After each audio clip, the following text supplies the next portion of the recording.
warahmatullahi wabarakatuh. Perkenalkan, nama saya Irwan Fatansa. Saya perwakilan dari kelompok 5. Di sini saya sebagai moderator dan juga pemateri pertama. Pada kesempatan kali ini saya akan menjelaskan PPT kelompok kami yang berjudul Manajemen Modal Kerja. Latar belakang, istilah modal kerja berasal dari pedagang Tuan Yangke yang akan membuat gerobaknya dan pergi menjajakan dagangannya. Barang dagangan tersebut disebut modal kerja. Karena itulah yang sebenarnya dijual atau diserahkan untuk menghasilkan keuntungan. Gerobak dan kuda adalah aset tetapnya. Umumnya ia memiliki kuda dan kereta, sehingga keduanya dibiayai dengan cara modal dan ekuitas. Namun, ia membeli barang dan dagangannya secara kredit, yaitu dengan meminjam dari pemasoknya atau dengan uang yang dipinjam dari bank. Pinjaman tersebut disebut pinjaman modal kerja. Dan pinjaman tersebut harus dilunasi setiap perjalanan untuk menunjukkan bahwa penjualan tersebut mampu membayar hutang dan layak mendapatkan pinjaman baru. Bank yang mengikuti prosedur ini dikatakan menerapkan praktek perbankan yang sehat. Semakin banyak perjalanan yang dilakukan pedagang per tahun, semakin cepat perputaran modal kerjanya dan semakin besar keuntungannya. Kemudian berikutnya, modal kerja. Yang pertama, modal kerja aset. Aset lancar sering disebut modal kerja karena aset tersebut berputar, yaitu digunakan dan kemudian diganti sepanjang tahun. Yang kedua, modal kerja bersih. Didefinisikan sebagai aktiva lancar dan dikurangi kewajiban lancar. Yang ketiga, modal kerja operasi bersih. NOWC merupakan modal kerja yang digunakan untuk tujuan operasional. Selanjutnya, kebijakan investasi lancar. Yang pertama, kebijakan investasi yang dilonggarkan. Jumlah uang tunai, surat berharga, dan persediaan yang di bawah relatif besar. Dan kebijakan kredit yang liberal menghasilkan tingkat piutang yang tinggi. Yang kedua, kebijakan investasi terbatas. Kepemilikan uang tunai, surat berharga, persediaan, dan piutang dibatasi. Yang ketiga, investasi sedang kebijakan. Suatu kebijakan investasi yang berada di antara santai dan terbatas kebijakan. Untuk memulainya, gambar 16.1 menunjukkan 3 kebijakan alternatif mengenai ukuran kepemilikan aset saat ini. Garis paling atas memiliki kemiringan yang paling curam yang menunjukkan bahwa perusahaan memiliki sejumlah besar uang tunai, surat berharga, piutang, dan persediaan dibandingkan dengan penjualannya. Ketika piutang tinggi, perusahaan mempunyai kebijakan kredit yang liberal yang mengakibatkan tingginya piutang. Ini adalah kebijakan investasi yang santai. Di sisi lain, ketika perusahaan mempunyai kebijakan investasi yang terbatas atau ketat atau lean and mean, kepemilikan aset lancar akan diminimalkan. Kebijakan investasi yang moderat terletak di antara kedua ekstrem tersebut. Kebijakan yang terbatas lean and mean menunjukkan tingkat aset yang rendah karena rasionya berputar total aset yang tinggi, yang menghasilkan ROE yang tinggi. Hal-hal lain dianggap konstan. Namun, kebijakan ini juga menghadapkan perusahaan pada risiko karena kekurangan pasokan dapat menyebabkan penghentian pekerjaan, pelanggan yang tidak puas, dan masalah serius jangka panjang. Kebijakan yang dilonggarkan ini meminimalkan masalah operasional, namun menghasilkan tingkat turnover yang rendah, yang pada gilirannya menurunkan ROE. Kebijakan moderat berada di antara kedua ekstrem tersebut. Assalamualaikum warahmatullahi wabarakatuh. Saya Febrian Sadari Pratama. Saya selaku pemateri kedua. Di sini saya akan membacakan kebijakan pembiayaan aset saat ini. Investasi pada aset lancar harus dibiayai dan sumber dana utama meliputi pinjaman bank, kredit dari pemasok, hutang usaha, kewajiban yang masih harus dibayar, utang jangka panjang, dan ekuitas biasa. Setiap sumber mempunyai kelebihan dan kekurangan, sehingga setiap perusahaan harus memutuskan sumber mana yang terbaik untuk situasinya.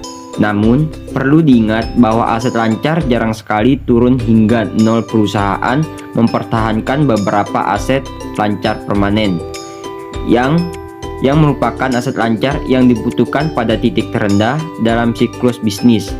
Kemudian, ketika penjualan meningkat selama masa kenaikan, aset lancar meningkat, dan aset lancar tambahan ini didefinisikan sebagai aset lancar sementara dibandingkan dengan aset lancar permanen. Cara pendanaan jenis aset lancar ini disebut kebijakan pendanaan aset lancar perusahaan. Siklus konfirmasi tunai. Semua perusahaan mengikuti siklus modal kerja di mana mereka membeli atau memproduksi persediaan, menyimpannya untuk sementara waktu, dan kemudian menjualnya dan menerima uang. Proses ini mirip dengan perjalanan pedagang Yankee dan dikenal sebagai siklus konfirmasi tunai atau CCC. Selanjutnya, menghitung CCC yang ditargetkan. Asumsikan Great Fashion Inch atau GFI ditunjukkan di sini sebagai persamaan dan pada gambar 16.3 sesuai pada slide atau pada PPT. Sebagai ilustrasi, adalah bisnis baru yang membeli pakaian golf wanita dari produsen di Tiongkok dan menjualnya melalui toko profesional di klub golf kelas atas di Amerika Serikat, Kanada, dan Meksiko.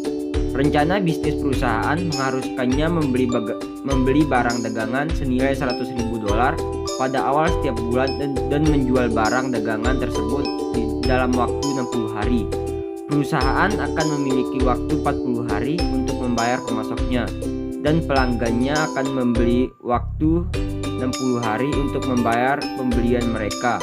GFI memperkirakan akan mencapai titik impas dalam beberapa tahun pertama, sehingga penjualan bulanannya akan mencapai $100.000 sama dengan pembelinya untuk menemukan siklus konfirmasi kas yang direncanakan, yang ditunjukkan di sini sebagai persamaan dan pada gambar 16.3 sebagai berikut. Sebagai ilustrasi, meskipun GFI harus membayar $100.000 kepada pemasoknya setelah 40 hari, GFI tidak akan menerima uang tunai apapun hingga 60 tambah 60 sama dengan 120 hari setelah siklus berjalan.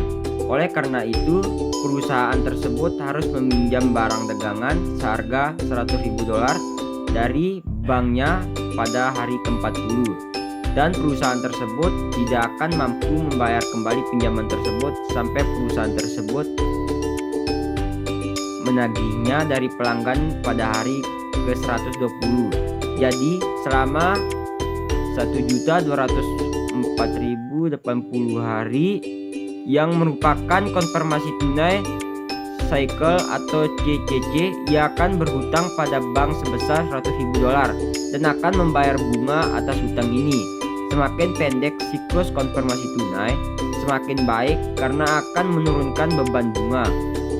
Perhatikan bahwa jika GFI dapat menjual barang lebih cepat, menagih piutang lebih cepat, atau menunda hutangnya lebih lama tanpa mengurangi penjualan atau meningkatkan biaya operasional, CCC-nya akan menurun, beban bunganya berkurang, dan keuntungan serta harga sahamnya akan meningkat. Assalamualaikum warahmatullahi wabarakatuh. Perkenalkan, nama saya Randy Saputra sebagai pemateri ketiga. Di sini saya akan membacakan piutang usaha. Meskipun sebagian penjualan dilakukan secara tunai, saat ini sebagian besar penjualan dilaksanakan secara kredit. Jadi, dalam situasi yang umum, barang dikirim, persediaan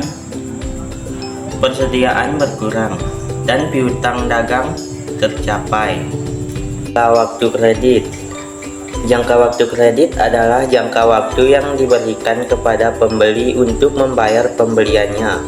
Misalnya, jangka waktu kredit mungkin 30 hari. Pelanggan lebih menyukai jangka waktu kredit yang lebih lama sehingga panjangan waktu akan merangsang penjualan. Namun jangka waktu kredit yang lebih panjang akan memperpanjang siklus konfirmasi tunai. Oleh karena itu, hal ini mengakibatkan lebih banyak modal dalam piutang. Diskon adalah penggunaan harga yang diberikan ke atas pembayaran lebih awal.